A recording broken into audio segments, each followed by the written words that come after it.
आपले एक कुटुंब आहे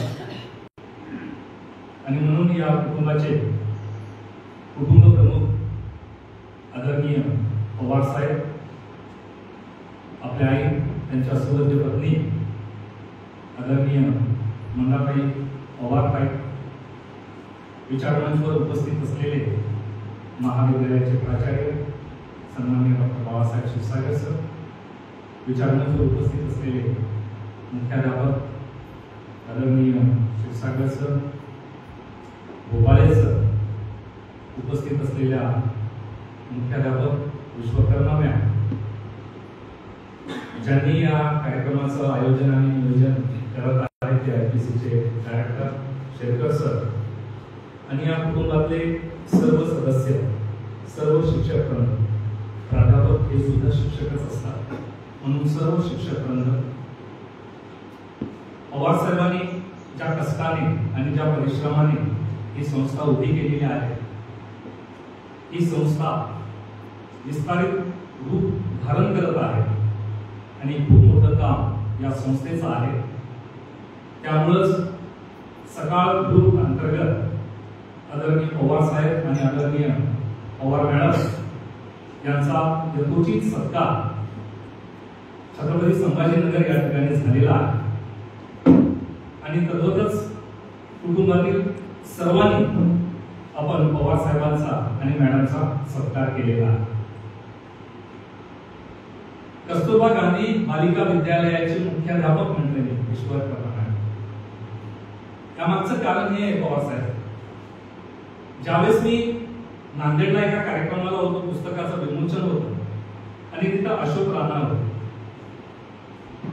दिलीप चव्हाण तिथं होते आणि दिलीप चव्हाण अंतर्गत ते पुस्तक, एक छोटा सत्यशोधक विभाग असं एक पुस्तक होतं. दिलीप चव्हाण त्या पुस्तकाला पुस्तिका असं म्हटले आणि अशोक राणानं तो पकडलं आणि म्हणले, चव्हाण तू पुस्तिका नाहीये, एकतर याला ग्रंथ म्हणा नाही तर पुस्तक म्हणा, पुस्तिका हे स्त्रीवाचक शब्द आहे. आणि म्हणून आज आपण नेहमी म्हणतो शिक्षिका, मुख्याध्यापिका, प्राध्यापिका, गौरी मॅम ह्या सुद्धा असोसिएट प्रोफेसर आहे, मी सुद्धा असोसिएट प्रोफेसर आहे, लेडी असोसिएट प्रोफेसर असं म्हणत असतात. So who gave us an authority to discriminate between man and woman? आपल्याला कोणी अधिकार दिला स्त्री आणि पुरुष यामध्ये तुलना करण्याचा, भेद करण्याचा? आणि यामधूनच 1848 ला अमेरिकेमध्ये स्त्रीवादी चळवळ सुरू झाली, ज्याला आपण फेमिनिस्ट मुवमेंट असं म्हटलं जातं. आणि त्यामध्ये त्या चळवळीच्या अगोदर पुरुषांना स्त्रियांच्या जीवनावर लिहिण्याचा अधिकार होता, पण पुरुष स्त्रीच्या सौंदर्यावर आणि स्त्रीच्या रूपावर फक्त लिखाण करत होते. आणि म्हणून तिनं तिच्या अंगी असलेलं कर्तृत्व, मातृत्व, नेतृत्व आणि वक्तृत्व हे जगापुढे येत नव्हतं. आणि म्हणून त्यासाठी एक ती चळवळ होती, ज्याला डिक्लेरेशन ऑफ सेंटिमेंट्स या नावानं ती परिषद भरली होती, की स्त्रियांना सुद्धा आपल्या भावना व्यक्त करण्याचा अधिकार आहे. खरं तर पुरुषच करत आहेत आणि मग स्त्रियांनी का लिहू नये यासाठी ती चळवळ आलेली पुढे होती. खरं तर एक्सपिरियन्स आणि स्पेक्युलेशन मध्ये फरक असतो, ज्याला आपण अनुभव आणि अनुमान असं म्हणतो. स्त्रियांनी जे भोगलंय त्या बाबतीत पुरुषांनी फक्त एक अनुमान काढलेला आहे की स्त्री अशा पद्धतीचं तिच्यावर यातना, तिच्यावर अन्याय अत्याचार होत चाललेला आहे. पण स्त्रीनं स्वतः भोगलेला आहे आणि तिला तो अनुभव आहे आणि म्हणून तिनं आपला अनुभव मांडला पाहिजे, यासाठी स्त्रीवादी लेखिका पुढे आलेल्या आहेत. आणि म्हणून साहित्यामध्ये कवयित्री हा शब्द वापरत नाही सर, कवीच असला पाहिजे. स्त्री असेल किंवा पुरुष असेल त्यांना दोघांनाही कवीच म्हणतात. मुख्याध्यापक असेल तर मुख्याध्यापक, प्रेसिडेंट म्हणजे अध्यक्षा नाही. म्हणजे जाणीवपूर्वक तुम्ही स्त्री आणि पुरुषांमध्ये तुलना करतायत, भेद करतायत की तू स्त्री आहे, तिला दाखवताय यू आर अ फिमेल, पण शी इज ऑल्सो द पर्सन. ती सुद्धा एक व्यक्ती आहे हे आजपर्यंत आपण मान्य केलेलं नाही आणि याच विषयावर मी आज बोलत आहे. कांची हे पुस्तक वाचण्यामागचं कारण माझं हे आहे की याच्या अगोदर संवाद श्वास माझा प्रतिभा जाधव यांचं लिखित एक काव्यसंग्रह होतं, त्याचं मी इंग्रजीत भाषांतर केलं. दुसरं बाबूराव बागुल यांचं मरण स्वस्थ होत आहे, याचंही मी इंग्रजीत भाषांतर केले. माझं बाबूराव बागुल लिखित सूड नावाचं हे नॉवेल आहे, त्याचं भाषांतर तयार आहे. आता सर मी चला कापडण्याला सुमती पवार आहे, त्या धुळेमध्ये कापडणे हे गाव आहे आणि कापडणे हे शरद पाटलांचं गाव आहे, कम्युनिस्ट त्याला कॉम्रेड म्हटलं जातं. या कापडण्याचा चला कापडण्या या पुस्तकाचं भाषांतर करत असताना विद्या भोसले यांना माहीत झालं की मी भाषांतर करतोय आणि त्यांनी मला ही कादंबरी पाठवली की सर तुम्ही माझ्याही कादंबरीचं भाषांतर करा. मुळात ती 328 पेजची कादंबरी आहे. मूळ कादंबरी ही 315 पेजची आहे. कारण या कादंबरीमध्ये जी प्रस्तावना असते, जी मनोगत असते, ते मूळ कादंबरीमध्ये येत नसतं आणि म्हणून ही फक्त 315 पेजची कादंबरी आहे. पण मी मॅमला म्हटलं मॅम मी खूप मोठी आहे, मी बघेन. सध्या माझ्या हातात ऑलरेडी एक पुस्तकाचं भाषांतर करण्याचं माझ्याकडे काम आहे. का नाव दिलंय याला कांची? ह्या लेखिका, सॉरी पुन्हा मी लेखिका म्हटलं, लेखक, कार्यकर्ता आणि व्याख्याता त्या ठाण्याच्या आहेत. सर या प्रस्तावना लोकशाहीर समाजाची आहे. आंबेडकरी जलसाकार शाहीर आहे, खूप शाहीर आहे आणि या कादंबरीला त्यांची प्रस्तावना. तुम्ही पुस्तकाचा जो उल्लेख केलेला आहे, Francis Baker is considered as the father of English essays. इंग्रजी निबंधाचे जनक Francis Bacon. And Francis Bacon says that some books are to be tested. काही पुस्तक असते जी फक्त आपण चव घेत असतो. Others to be followed. काही पुस्तक अशी असतात की आपण ते गिळून करतो. And so you to shoot and digest. काही पुस्तक अशी असतात की आपण जाऊन चोखा करतो आणि डायजेस्ट करतो. अशा पद्धतीची पुस्तके असतात आणि म्हणून साहित्य कशी वाचली पाहिजे याच्यावरही So I am not conducting your class. It is not storytelling. It is a criticism.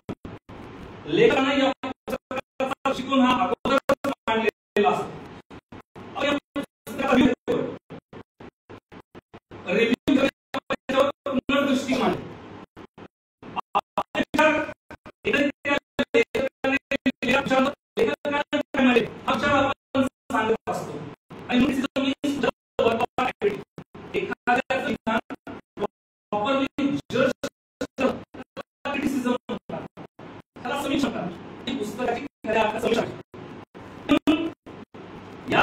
ही जी कादंबरी लिहिली मला वाटतं खूप मोठी डेअरिंग केली. कारण आपण नावेला लिहितोय, शॉर्ट स्टोरी लिहितोय, पण कादंबरी लिहायला खूप वेळ जातो आणि तेवढं संकल्पना, तेवढ्या इमॅजिनेशन्स आपल्या डोक्यात असल्या पाहिजे. आणि म्हणून कादंबरी ही विविध माणसाची एक जीवनकथा असते. मांडण्यासाठी लेखकामध्ये कौशल्य, स्किल लागतं आणि ती वाचकांच्या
पूर्ण जीवनपट त्या गाडीमध्ये सांगते.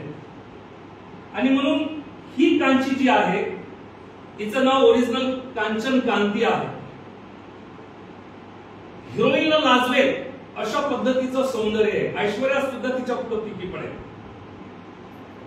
प्रसिद्ध नृत्यांगना आहे, डान्सर आहे आणि तिचं एक स्वतंत्र असं विश्व आहे. पायाला घुंगरू बांधणं, घराघरात नाचणं, खिदळणं, स्वभाव अतिशय अल्लड स्वभावाची ही कांची इतर बहिणीच्या तुलनेमध्ये मात्र शिक्षणात मागे आहे. तिच्या दोन बहिणी प्रतीक्षा आणि प्रज्ञा त्या दोघीही डॉक्टर होतात, पण हिची आवड ही नृत्यामध्ये आहे. And she wants to become a dancer. तिला नृत्यांगना व्हायचं होतं. तिच्यामध्ये ते स्किल्स असतं.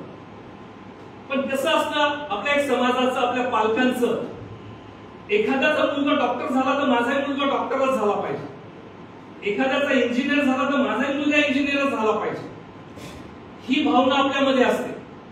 आणि त्या लेकराच्या अंगी असलेले जे कौशल्य असतं ते आपण तिथंच मारून टाकत असतो. कांचीच्या बाबतीत तेच झालेलं आहे. कांचीला नृत्यामध्ये करिअर करायचं होतं.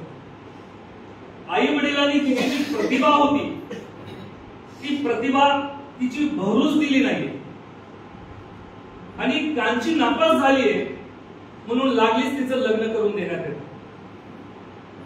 सागर नावाचा दिसायला सुंदर असलेला मुलगा जो कोल्हापूरचा असतो पण अमरावतीला राहतो, पण दिल्लीला तो नोकरी करतो आणि सागर सोबत तिचं लग्न लावून देतं आणि खऱ्या अर्थानं कांचीच्या स्वप्नाची राख रांगोळी तिचं लग्न झाल्यावर सुरू होतं. जिला आपलं करिअर करायचं होतं डान्स मध्ये ते सगळं करिअर बाजूला राहतं. आई वडील शिकत नाही म्हणून तिचं लागलीच लग्न लावून देतात. पण सागर हा तिचा पती अतिशय विचित्र, अतिशय लहरी माणूस. आणि ह्या जीवनात ज्यावेळेस तिच्या आला त्यावेळेस तिच्या जीवनाला एक वेगळी कलाटणी मिळाली. सागरमध्ये अहंकार आहे, सागरमध्ये आक्रमकता आहे. सागर तिचं मानसिक शोषण करतोय. त्याचा अन्याय अत्याचार ग्रामीण भागातील पती सुद्धा करणार नाही एवढा अन्याय अत्याचार सागर कांचीवर करतोय. आणि अपराध नसताना म्हणून कांची तिला वारंवार विचारते की माझा अपराध काय ते तरी सांगा, मी तुमच्या सोबत कशा पद्धतीने वागलं पाहिजे हे तरी सांगा. पण सागर काहीच बोलत नाही, कारण सागर हा दोषी असतो.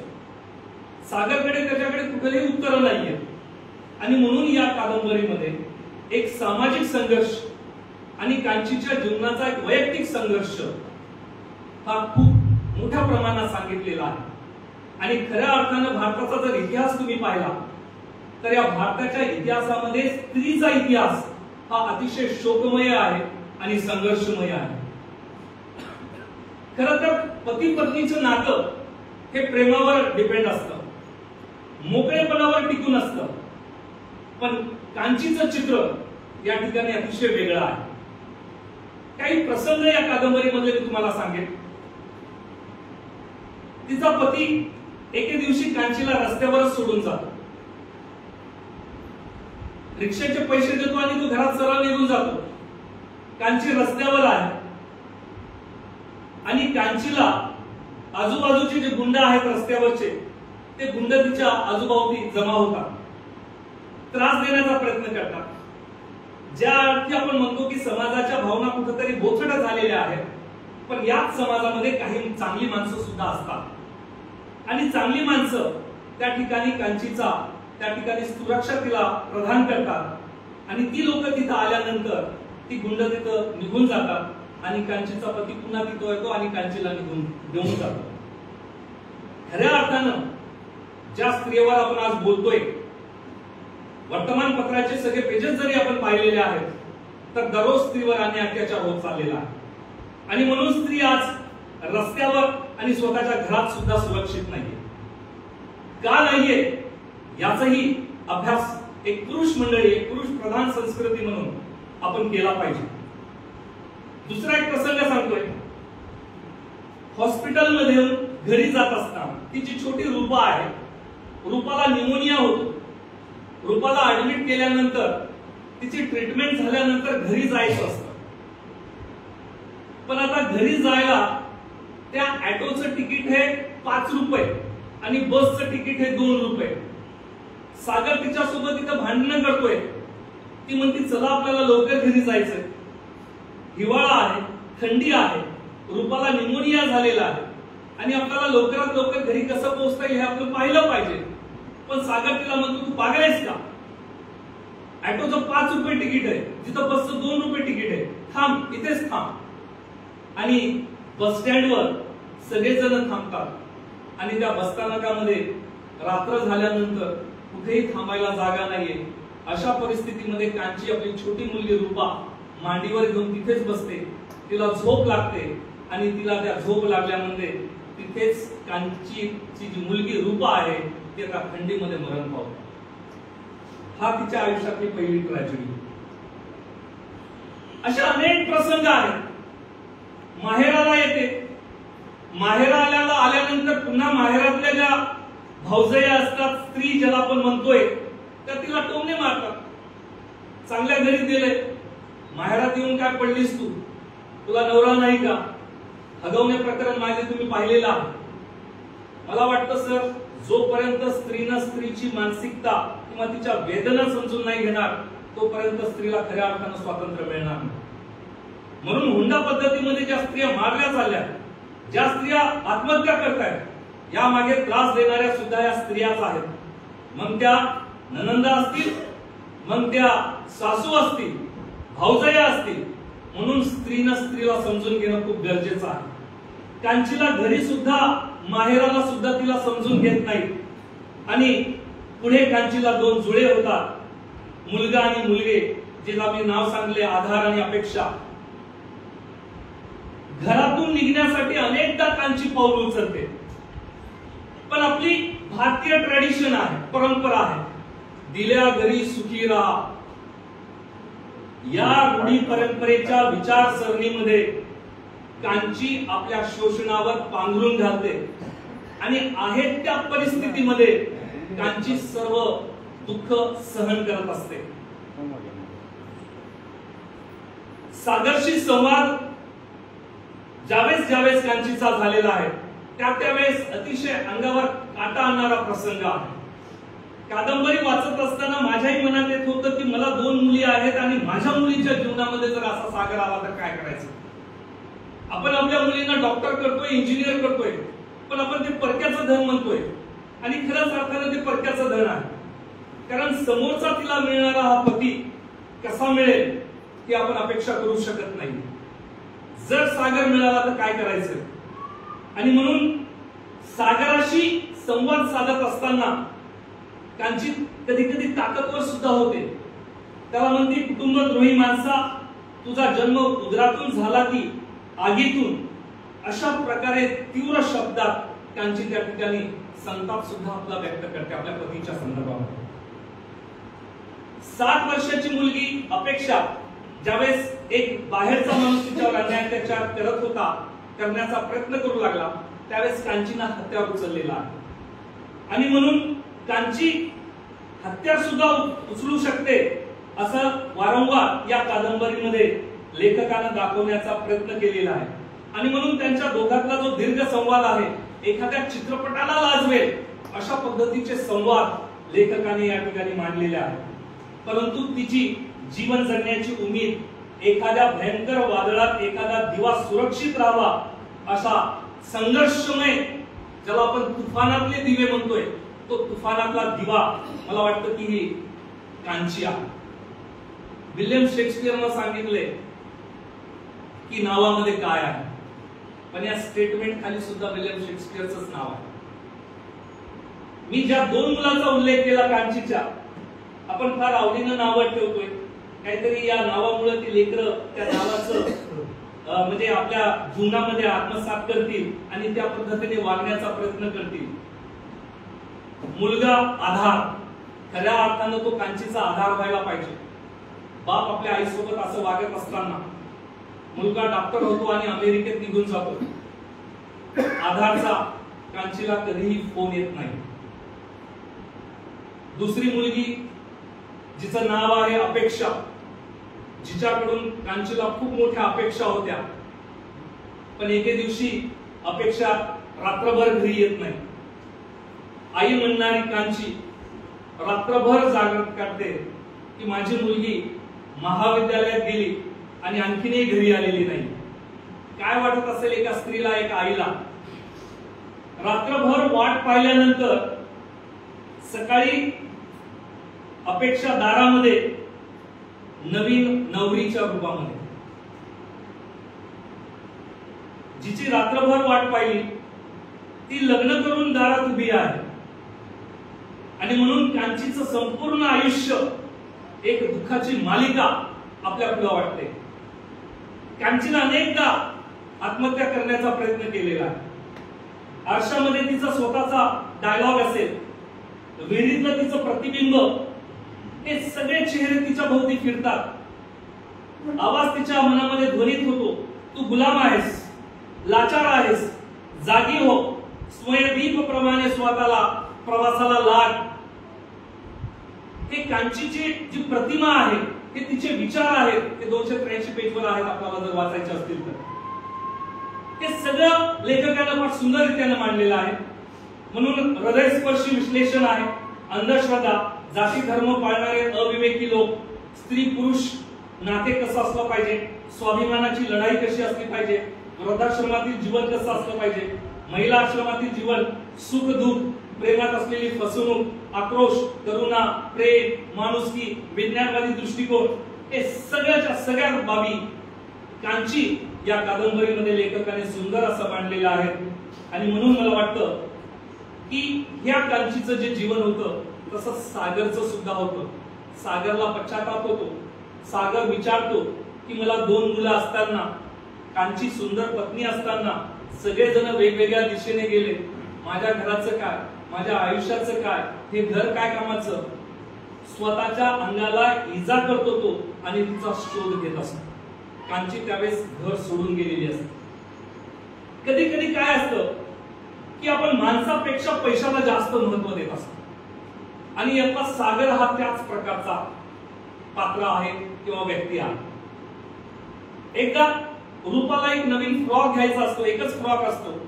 कांची आपल्या पतीला म्हणते, अहो रूपाला एकच फ्रॉक आहे, किमान 2-3 तरी फ्रॉक राहू द्या, तिला एक फ्रॉक घ्या.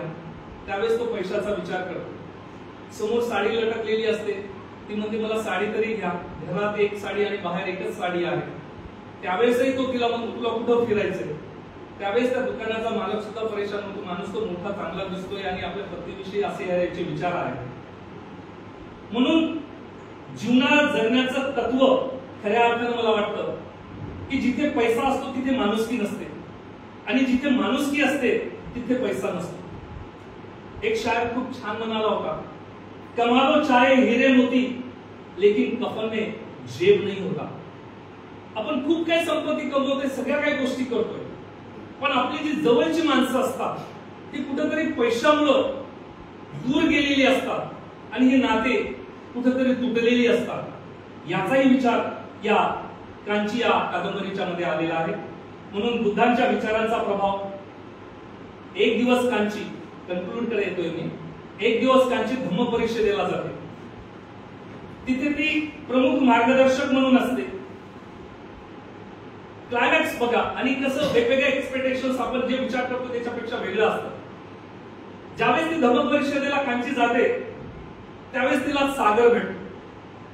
तिला वाटतं की सागर इथे माझा पिछा सोडत नाहीये, पण त्यावेळेस तर सागराने चिवर परिधान केलेलं असतं.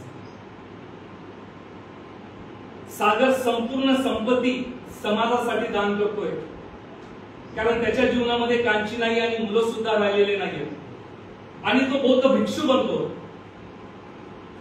सागरचा धम्मसागर बोधी झालेला आहे. हे दृश्य पाहिल्यानंतर कांची एकदम स्तब्ध होते. ज्या माणसानं मला आयुष्यभर त्रास दिला, जो माणूस मला कधीही माझ्यासोबत चांगला वागला नाही, पण आज शेवटी बौद्ध भिक्षू झाला. आणि म्हणून शेवटी कांची गाडीच्या ड्रायव्हर अशोक रत्नाला आवाज देते आणि चल आता आपल्याला इथून निघायचंय, चला आता आपल्याला दवाखान्यात जायचंय. आणि म्हणून ड्रायव्हर सुद्धा म्हणतो मॅडम दूरचा प्रवास आहे, आपल्याला जायचंय. आणि कांची त्या अशोक रत्न ड्रायव्हरला म्हणते जा तू गाडी घेऊन ये. आणि ती खुर्चीवर बसते. अशोक रत्न गाडी घेऊन आल्यानंतर अशोक रत्न तिला खूप आवाज देतो, मॅडम मॅडम चला की वेळ वाट चालली, मॅडम चला की आपल्याला जायचंय, दूर प्रवास करायचा आहे. पण कांची ज्या खुर्चीमध्ये बसलेली असते त्या खुर्चीतून उठत नाही आणि कांचीचा तिथंच निधन होतं. त्या शॉक मध्ये ती मृत्यू पावते. जिला आयुष्यभर कधी शांतता लाभली नाहीये आणि मरताना सुद्धा शांतता नाही मिळाली. पण ज्या माणसानं आयुष्यभर तिला त्रास दिलाय तो माणूस बौद्ध धर्माकडे वळाला आणि बौद्ध भिक्षू झाला आणि त्याला शांतता मिळाली. अशा पद्धतीचा ही जी कादंबरी आहे मला वाटतं ही प्रत्येकानं वाचली पाहिजे. आणि एक शेवटची कथा सांगतो आणि थांबतो. चांगुलपणाची गोष्ट. एकदा एक व्यक्ती एकनाथ महाराजांकडे जातो आणि एकनाथ महाराजांकडे गेल्यानंतर महाराजांना तो 2 प्रश्न विचारतो. महाराज मला फक्त माझ्या 2 प्रश्नांची उत्तरे द्या. पहिला प्रश्न हे की माझं आयुष्य किती हे ते सांगा. आणि दुसरा प्रश्न हे की तुमच्यावर लोक खूप जण जोरात बोलतात, तुम्हाला रागावतात, तुमच्याविषयी वाईट बोलतात, पण तरीही तुम्ही एकदाही रागात येत नाही, एकदाही त्या व्यक्तीला रागात बोलत नाही, असं का? ही 2 प्रश्न विचारल्यानंतर एकनाथ महाराज त्याला पहिल्या प्रश्नाचं उत्तर देतात. तुझ्या पहिल्या प्रश्नाचं हे उत्तर आहे की तुझं आयुष्य हे फक्त 8 दिवसाचं आहे. हे ऐकल्यानंतर तो व्यक्ती दुसऱ्या प्रश्नाची उत्तराची वाट पाहत नाही आणि तिथून लागलीच निघून घरी जातो. कारण महाराजांना त्याला सांगितलेलं असतं की माझं 8च दिवसाचं आयुष्य आहे. ज्यावेळेस तो 9व्या दिवशी उठतो, जागा होतो झोपेतून, त्यावेळेस तो स्वतः परेशान होतो की अरे महाराजांना तर मला सांगितलं की माझं आयुष्य 8च दिवसाचं आहे, आज 9वा दिवस आहे.